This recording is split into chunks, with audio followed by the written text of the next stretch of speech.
বিসমিল্লাহির রহমানির রহিম। আমাদের অনেক কিছু অজানা, অনেক কিছু জানলে অনেক সময় অনেক কিছু মনে থাকে না।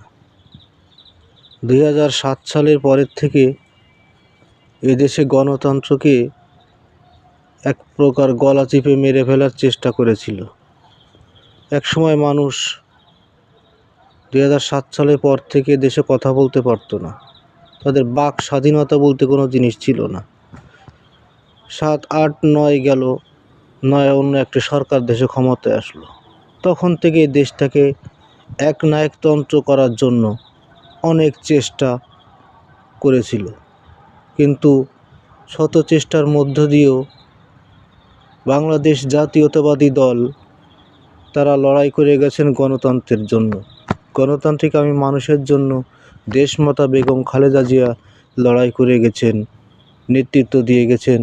বাংলাদেশ জাতীয়তাবাদী দলের যে সমস্ত মানুষ আছে তাদের একত্রিত করে সেই গণতন্ত্রকে উনি চেষ্টা করেছেন যতটুকু সম্ভব জীবিত রাখার।